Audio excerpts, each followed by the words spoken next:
It began as nothing more than an ordinary day. Or at least that's what I believed.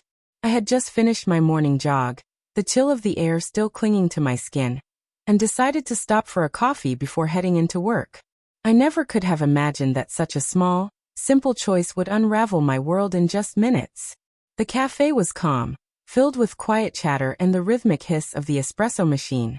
I ordered my usual black coffee, then glanced around for a seat. That's when my eyes landed on her, my wife. She was at a corner table, leaning close to a man I didn't recognize. At first, I froze, my brain rejecting the image in front of me. She laughed at something he said, not just any laugh, but one that carried a softness, a familiarity, a type of laugh I thought belonged only to me. I tried to convince myself it was innocent. Maybe they were old friends, maybe he'd said something funny. But then I noticed the way her hand lingered on his arm, the way she looked at him. Not like a friend, not like a coworker, but like someone who had her complete attention. A tightness wrapped around my chest, and my stomach sank into a pit of dread. I stood motionless, my coffee forgotten, watching her lean in, watching every movement that wasn't meant for me. Each smile, every tilt of her head, every small touch cut through me like a blade. It became painfully clear this wasn't harmless small talk. This was deliberate, intimate. Something she had never done in front of me.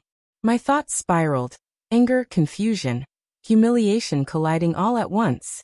Why him? How long had this been happening? Had I missed the warning signs?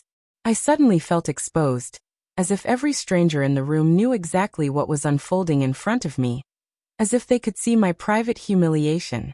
And then I made a choice. I wouldn't confront her in that moment. Not in public. I needed time to think, to prepare, to ensure that when she realized I knew, she would feel the full weight of regret. I walked out without saying a word. The drive home was silent, each second replaying the scene over and over.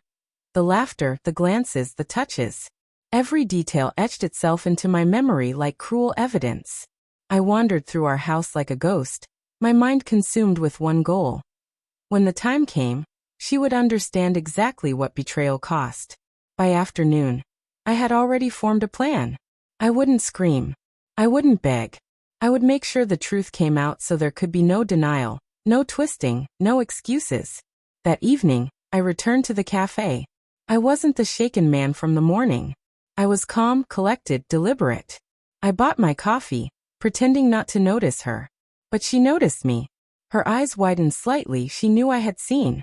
I gave her a small, unreadable smile, one that hid the fury boiling underneath, and sat at a nearby table, scrolling idly through my phone while watching her every move. Her behavior shifted instantly. The laughter that came so easily earlier now felt forced, the words more cautious. Guilt flickered across her face no matter how hard she tried to mask it. She knew she'd been caught.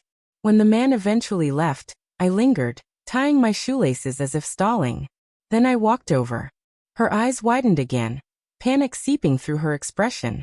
All I said was, "We need to talk." No shouting. No scene. Just a cold, controlled statement that made her heart sink. At home, I laid everything out with precision. I told her what I saw, how it shattered the trust we had. How every look and every touch at that cafe had burned into me like fire. I listened to her excuses, her apologies, but they rang hollow, empty. She hadn't expected consequences. She thought her actions could be hidden, dismissed, forgotten. But I reminded her, betrayal doesn't disappear with a quick sorry. Trust, once broken, is not easily pieced back together. The days that followed were heavy with silence. I gave her space, not to forgive, but to let the weight of her actions crush her. Then I acted. Quietly, decisively. I shifted our finances, cutting off her access to money she had once taken for granted. I spoke with friends and family, not to gossip, but to ensure the truth couldn't be concealed. Every move I made was deliberate, every choice designed to force her to face what she had done. By the time she realized the full scope of it, the damage had already settled in. Her comfort, her control, her sense of security, it was all gone. I didn't need to yell or resort to rage. The reality itself was punishment enough. She was left to sit in the ruins of what she had destroyed, isolated and forced to face the consequences of her betrayal. That morning in the cafe became a defining moment. It wasn't just about our relationship. It was about me reclaiming my dignity, setting boundaries I had ignored for too long, and refusing to be diminished by deceit. She learned that actions carry weight, and I learned that calm, calculated strength is more powerful than any outburst of anger. Yes, the betrayal left scars, but it also revealed truths I had overlooked for years. Love without respect crumbles. Trust, once shattered, changes everything. She may never grasp the full depth of her mistake, but I will never forget the morning I saw her with him. That ordinary day became the turning point of my life, and I made sure she carried regret for it forever.